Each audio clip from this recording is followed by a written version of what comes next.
वहीं एक के बाद एक देखिए इंडिया अलायंस को करारी हार मिली है और इसीलिए इंडिया अलायंस के हर एक नेताओं की होश रफ्ताख्ता है और इसीलिए हार का ठिकरा, हार का सहरा किसी के सिर पे तो सजाना था। कांग्रेस की अगर बात करें तो एक एक पार्टी अब किनारा करने लगी है और हर एक नेता विपक्ष के कांग्रेस को आंख अब दिखाने लगे है। महाराष्ट्र की अगर बात करें तो वहां पर तो देखिए गजब का सिर फुटा हुआ है। सपा की बात करें, आप की बात करें, एनसीपी की बात करें, ये सब पार्टियां अब कांग्रेस से किनारा करना चाहती हैं। यही नहीं, सपा ने तो उद्धव ठाकरे के खिलाफ ही मोर्चा खोल दिया है। रिपोर्ट आप देखिए।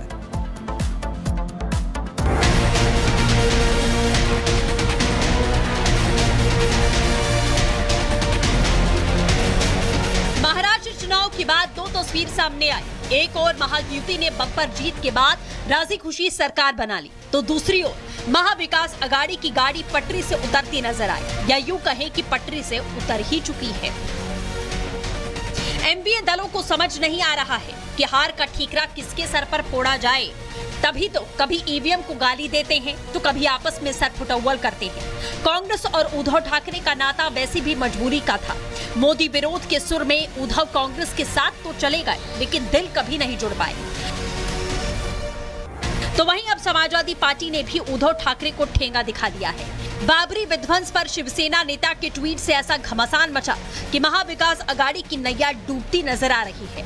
सपा जहां उद्धव पर हिंदुत्ववादी होने का आरोप लगा रही है, तो वहीं उद्धव गुट ने सपा को बीजेपी की बी टीम करार दे दिया है। वो कभी कभी भाजपा की बी टीम, यानी यहाँ क्या अखिलेश जी के नहीं, अखिलेश जी अपनी लड़ाई लड़ रहे हैं, यहाँ की जो है वो कभी कभी भाजपा की बी टीम की जैसे बर्ताव करते हैं, वो हमने पहले भी देखा है। और इस चुनाव में भी मुझे ज़्यादा बोलने के लिए आप इस पे ना लाइए। उन्होंने किसकी मदद की, कैसे मदद की, तो सबको जाहिर है। अलग हो गए, हमने कह दिया अलग हम है। हमको पूछा कहा जाता है, जब भी बात होती है समाजवादी पार्टी का गठबंधन में कभी नाम नहीं लिया जाता, सिर्फ 3 पार्टियों का नाम आता है, राष्ट्रवादी शरद पवार साहब की पार्टी, कांग्रेस पार्टी और यूबीटी जो इनकी पार्टी है उद्धव जी की।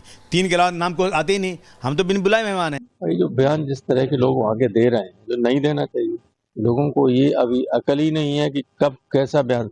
समझौता जब होता है तो कई बातें ऐसी होती हैं जिनको नहीं कहा जाता है।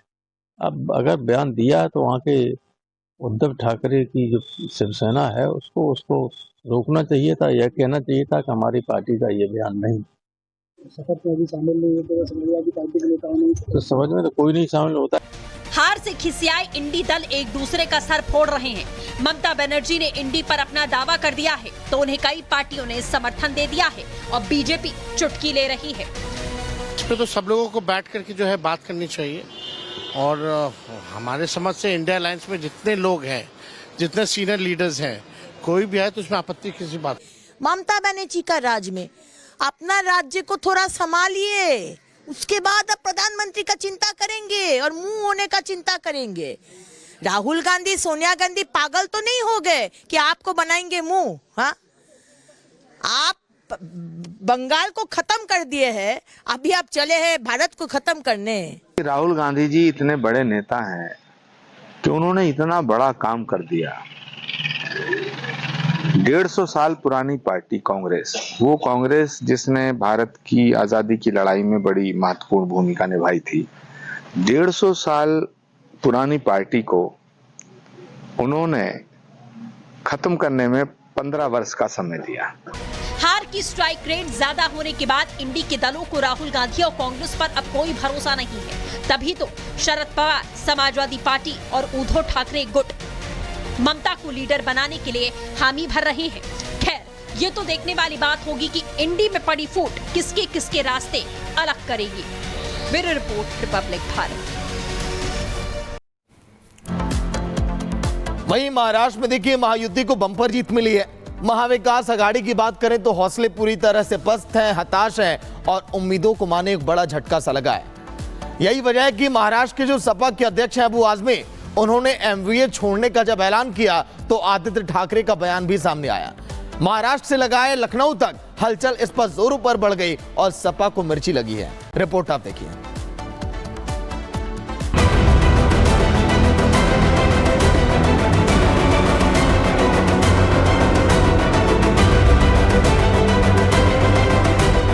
मोदी के लिए काम करते हैं अखिलेश, बीजेपी की बी टीम है समाजवादी पार्टी। सियासत के मैदान में यह अब तक का अखिलेश पर सबसे बड़ा हमला हुआ है, क्योंकि उद्धव ठाकरे के गुट ने सीधे तौर पर सपा को बीजेपी की बी टीम बताकर सियासी भूचाल ला दिया है। अभी तक महाराष्ट्र में हार से बौखलाया अघाड़ी गठबंधन ठीक से संभल भी नहीं पाया था कि अब समाजवादी पार्टी उद्धव ठाकरे में सीधी तलवार खिंच गई है, क्योंकि उद्धव ठाकरे के बेटे ने अखिलेश की पार्टी को मोदी के लिए काम करने वाला बता दिया है। वो कभी कभी भाजपा की बी टीम, यानी यहाँ क्या अखिलेश जी के नहीं, अखिलेश जी अपनी लड़ाई लड़ रहे हैं। यहाँ की जो है वो कभी कभी भाजपा की बी टीम की जैसे बर्ताव करते हैं वो हमने पहले भी देखा है, और इस चुनाव में भी मुझे ज़्यादा बोलने के लिए आप इस पे ना लाइए। उन्होंने किसकी मदद की, कैसे मदद की, तो सबको जाहिर है। इस लड़ाई की वजह को समझने के लिए थोड़ा पीछे चलते हैं। सबसे पहले तो महाराष्ट्र विधानसभा चुनाव में हार के बाद महाविकास अघाड़ी को एक बार फिर बड़ा झटका लगा है, क्योंकि समाजवादी पार्टी ने अघाड़ी से अपना नाता तोड़ लिया है। बाबरी मस्जिद विध्वंस पर उद्धव गुट के रुख से नाराज होकर समाजवादी पार्टी ने गठबंधन तोड़ लिया। महाराष्ट्र सपा प्रमुख अबू आसिफ आजमी ने ये ऐलान किया, जिसके बाद सियासत जोर पकड़ने लगी है। आजमी ने ऐसा क्या कहा था, वो सुनाए उससे पहले शिंदे को सुनिए। शपथ ले लिया, आज शपथ ले लिया, ईवीएम का उनका आक्षेप खत्म हो गया। अभी ईवीएम का घोटाला खत्म हो गया। कल शपथ नहीं लिया ईवीएम के वजह से, आज शपथ ले ली। इसका मतलब ईवीएम का आक्षेप खत्म हो गया क्या? जब वो लोग जीतते हैं, जिनकी जीत होती है महाविकास आघाड़ी की, तब ईवीएम अच्छी रहती है, और हारते हैं तो ईवीएम खराब हो जाती। हुआ यूं कि 6 दिसंबर को बाबरी विध्वंस की बरसी थी, जिस पर उद्धव गुट ने अखबारों में विज्ञापन देकर ऐसे करने वालों को बधाई दी थी। यहाँ तक कि उद्धव के नेताओं ने इसे सोशल मीडिया पर पोस्ट किया था। अब मुस्लिम वोट बैंक वाली सपा इससे भड़क गई और 2 विधायक वाली महाराष्ट्र सपा के अध्यक्ष अबू आजमी ने नाता तोड़ने का ऐलान कर दिया, जिससे उद्धव के बेटे आदित्य ने उन पर बीजेपी के लिए काम करने का आरोप चस्पा कर दिया, जिस पर बीजेपी चुटकी ले रही है। अलग हो गए, हमने कह दिया अलग हम है। हमको पूछा कहा जाता है, जब भी बात होती है समाजवादी पार्टी का गठबंधन में कभी नाम नहीं लिया जाता, सिर्फ 3 पार्टियों का नाम आता है, राष्ट्रवादी शरद पवार साहब की पार्टी, कांग्रेस पार्टी और यूबीटी जो इनकी पार्टी है उद्धव जी की। 3 के अलावा नाम को आते ही नहीं, हम तो बिन बुलाए मेहमान हैं। वो कभी कभी भाजपा की बी टीम, यानी यहाँ क्या अखिलेश जी के नहीं, अखिलेश जी अपनी लड़ाई लड़ रहे हैं। यहाँ की जो है वो कभी कभी भाजपा की बी टीम की जैसे बर्ताव करते हैं वो हमने पहले भी देखा है, और इस चुनाव में भी मुझे ज़्यादा बोलने के लिए आप इस पे ना लाइए। उन्होंने किसकी मदद की, कैसे मदद की, तो सबको जाहिर है। शौर्य दिवस था, क्योंकि उस दिन पर उनके हिसाब से बाबरी नाम का कलंक जो है वो हटाया गया, तो उसको लेकर अब अबू आजमी ने और समाजवादी पार्टी ने अपने इस अनैसर्गिक निकाह में 3 तलाक देने का काम किया है। तलाक तलाक तलाक अबू आजमी ने बोल दिया है। एक तरफ तो गठबंधन में दरार पड़ गई है, जो सपा के जाने से बढ़ती जा रही है।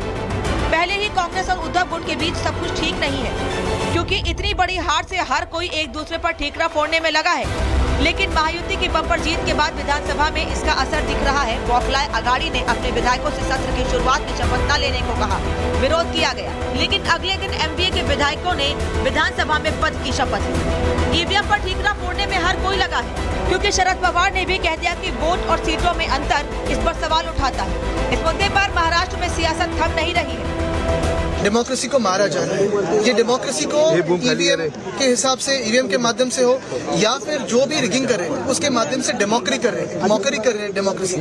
और यही जो मैंडेट है, ये मैंडेट ना जनता का है ना महाराष्ट्र का है, ये मैंडेट ईवीएम का है और ये मैंडेट इलेक्शन कमीशन का है। ये लोगों की भावना है। आज भी लोग ये मानने को तैयार नहीं कि ये सरकार हमारे वोटों से बनी हुई है।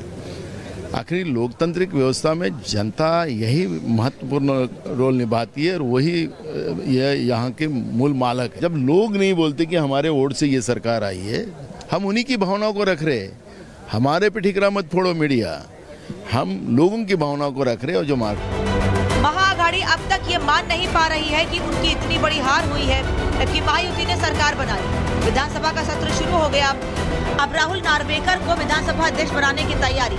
उन्होंने गठबंधन की पार्टियों के नेताओं की मौजूदगी में नामांकन भर दिया, तो विपक्षी विधायक बैठक करके रणनीति बना रहे हैं। लेकिन होगा क्या, क्योंकि सदन में उनके पास नंबर नहीं है और ये फैसला जनता ने किया है, मगर आरोप सरकार पर है। ईवीएम टैंपरिंग कभी नहीं हो सकता है। हम सब जानते हैं कि टेक्निकल एक्सपर्ट्स है, इलेक्शन कमीशन ने मॉक ट्रायल्स लिया है जहां 1000 वोटर का सैंपल साइज होता है।